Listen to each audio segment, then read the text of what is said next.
Hello everyone. हमारा आज का टॉपिक है सरोगेसी। सबसे पहले मैं आपको बताऊंगा कि सरोगेसी क्या होती है और इसकी जरूरत क्यों है। जैसे कि आपको मालूम ही है कि वर्ल्ड में कई लेडीज को यूट्रस की प्रॉब्लम होती है, उनमें बाई बर्थ यूट्रस नहीं होता, या यूट्रस खराब हो गया, या इनफर्टिलिटी की प्रॉब्लम आ गई, या हार्ट डिजीज होगी, या किडनी प्रॉब्लम होगी, जिसकी वजह से उनका यूट्रस रिमूव करना पड़ गया, या किसी बड़ी मेडिकल कंडीशन की वजह से वो बेबी को कैरी नहीं कर सकते, तो वो लोग क्या करते हैं, वो सरोगेसी अडॉप्ट कर लेते हैं। तो समटाइम क्या होता है, कई कई बिजनेस टाइकून है या सर्विस वाली लेडीज हैं, फिल्म लाइन में है, या एक्टिंग लाइन में है, या मॉडलिंग लाइन में है, स्पोर्ट्स पर्सनैलिटीज हैं। वो चाहती हैं कि उनको टाइम ज्यादा मिले अपने काम करने के लिए। वो फोकस नहीं कर पाती, बेबी कैरी करने के लिए टाइम नहीं उनके पास होता, तो वो क्या चाहती हैं, अपना बच्चा चाहती हैं, वो अडॉप्ट करना नहीं चाहती। तो वो सबसे उसके लिए सबसे बढ़िया मेथड है सरोगेसी। तो सरोगेसी का मतलब वैसे क्या होता है? सरोगेसी का मतलब होता है किराए की कोख। अब इसको मैं आपको समझाना चाहता हूँ कि सरोगेसी होता क्या है बेसिकली।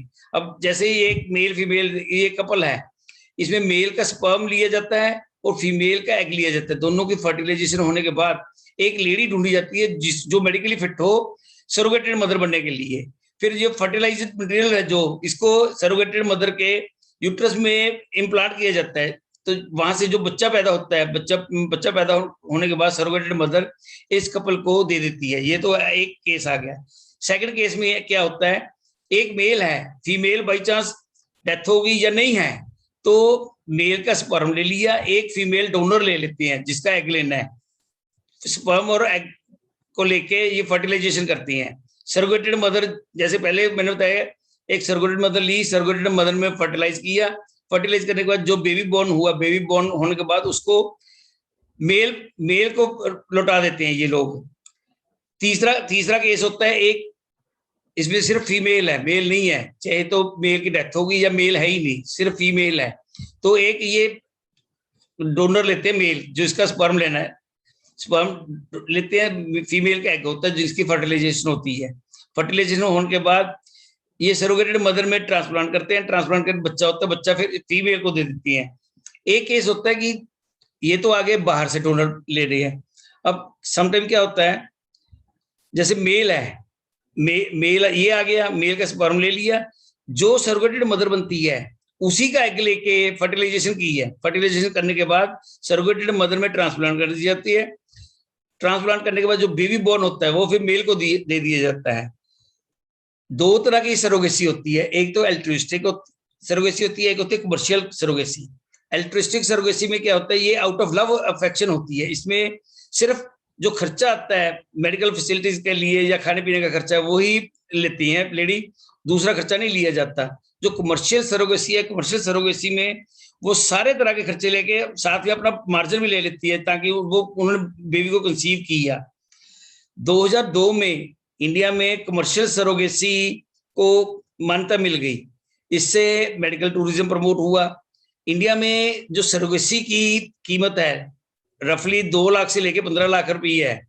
वेयर एज जो यूएस वर्ग जैसे कंट्रीज हैं उनमें $50,000 से लेके $1 लाख की कीमत है, जिसका 35,000 से लेके 70 लाख रुपए बनता है। इसीलिए जो कई लोग प्रेफर करते हैं कि जो इंडिया जाए ऐसे कंट्रीज में सरोगेसी के लिए वो लेडीज को करते हैं। इसकी जरूरत क्यों पड़ी, इस लॉ की जरूरत क्यों पड़ी? क्योंकि अनएथिकल प्रैक्टिस होगी, कमर्शियलाइज होने से अनएथिकल प्रैक्टिस होगी। लोगों ने अनवांटेड अनऑथोराइज्ड सेंटर्स खुल गए, मिडलमैन और कमर्शियल एजेंसी का प्रॉफिट बढ़ गया। क्योंकि जो लोग पेरेंट्स बनना चाहते थे सरोगेटेड मदर के थ्रू, सरोगेटेड बेटा लेना चाहते थे, बच्चा लेना चाहते थे, तो वो पैसे ज्यादा देते थे, लेकिन सरोगेटेड मदर को कम मिलते थे। मिडिल मैन और कमर्शियल एजेंसीज वो पैसे ज्यादा लेने लगी। एक्सप्लॉयटेशन ऑफ सरोगेटेड मदर, उनकी एक्सप्लॉयटेशन बढ़ गई। एक्सप्लॉयटेशन का क्या मतलब है, उनके उनको ज्यादा बर्डन डाल दिया। उनको बोलने लगे कि 2, 4, 6 सरोगेटेड मदर बनने हैं, नंबर 1।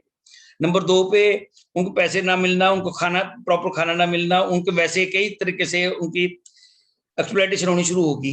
एक होता था जैसे बच्चा हो गया, बच्चा होने के बाद जो कपल जिसने अपना फर्टिलाइजेशन के लिए एग और स्पर्म दिया था वो बच्चे को लेके नहीं जाते। वो कहते हैं जैसे उनके उनमें किसी में कुछ डाइवोर्स हो गया तो वो कपल कहता है भी हमारा तो डाइवोर्स हो गया, अब हम बच्चा क्या करना है, तो वो बच्चे को नहीं लेके जाते। तो बच्चा या तो जो सरोगेटेड मदर है उसके पास रह जाएगा, या फिर वो अनाथ आश्रम में भेज देती है, या छोड़ देती है, अबैंडन कर देती है। ये प्रॉब्लम आ जाती थी। एक इसके जरिए ऑर्गेन्स की ट्रैफिकिंग शुरू होगी, फिर डिमांड रेज होनी शुरू होगी डे बाय डे। 2002 के बाद जब कुछ टाइम चला, 2000 उसके बाद डिमांड रेज होनी शुरू होगी कि एक नया सरोगेसी का बिल आए, जिससे कि पावर्स मिल जाए सरोगेटेड मदर को भी, और जो जिसने सरोगेसी के लिए अप्लाई करना है। तो यूनियन कैबिनेट ने 26 फरवरी 2020 को new surrogacy regulation bill pass किया, जिसमें कि ऐसी वुमन जो सरोगेटेड मदर बनना चाहती है उसको अलाउ कर दिया। इस चीज में कौन एलिजिबल पेरेंट्स हैं सरोगेसी के लिए, जो क्लोज रिलेटिव हो सरोगेटेड मदर के। इसमें कोई रिलेटिव की टर्म डिफाइन नहीं की कि कौन सा क्लोज रिलेटिव है। एक सिटीजन, इंडियन सिटीजन होना चाहिए जिसका 5 साल पहले मैरिज हुई हो, उसके पास इनफर्टिलिटी का, चाहे एक का या दोनों का, इनफर्टिलिटी का सर्टिफिकेट हो, मेडिकल सर्टिफिकेट की इनफर्टिलाइड है। एक मेडिकल जो फीमेल के एज में, फीमेल के केस में 23 से 50 साल की एज हो, और मेल के केस में 26 से 55 साल की उम्र हो। नंबर एक नेक्स्ट है उसके, उनके पास कोई सर्वाइविंग चाइल्ड ना हो, एक्सेप्ट कि अगर कोई फिजिकली या मेंटली चैलेंज चाइल्ड है, उसके बिना एक सरोगेटेड मदर है, जो इसमें सरोगेटेड मदर जो बनती है उसको इंश्योर करो, इंश्योरेंस उसका होना है, ताकि जो जिस टाइम बेबी बॉर्न होना उस टाइम तक तो इंश्योरेंस रहना, उसके बाद की भी उसकी इंश्योरेंस हो, ताकि उसको अच्छी प्रॉपर फीडिंग वगैरह मिल सके। सम टाइम क्या है, जैसे मैंने आपको बताया था कि बच्चे को, जब बच्चा पैदा होता है उसको अबैंडन कर देते हैं, तो एक सर्टिफिकेट लेना देंगे जो एलिजिबल पेरेंट्स होंगे कि हम बच्चे को, जो बच्चा भी होगा उसको अबैंडन नहीं करेंगे, एक सेक्स सिलेक्शन नहीं करेंगे, चाहे लड़का हो चाहे लड़की हो, उनके पास कोई सेक्स सिलेक्शन नहीं करनी है। अब इस केस में कौन कौन से मेंबर्स नॉन एलिजिबल हैं, एक तो LGBTQ फैमिलीज, एक सिंगल पेरेंट्स, एक अनमैरिड कपल्स, एक फॉरेन सिटीजन, एक कोई भी जो फीमेल है 23 से कम की उम्र के और 50 साल से ऊपर की एज के, या अगर मैन के केस में 26 साल से कम की उम्र के और 55 साल के अधिक की उम्र के। अब एल्ट्रिस्टिक सरोगेट मदर कौन बन सकती हैं? एल्ट्रिस्टिक सरोगेट मदर बन सकती हैं जिसका अपना बच्चा हो, और जिसने 25 से 30 से 35 साल की जिसकी उम्र हो, और पहले कभी सरोगेटेड ना बनी हो, जो मेडिकली फिजिकल, जिसके पास मेडिकल फिजिकल सर्टिफिकेट भी हो।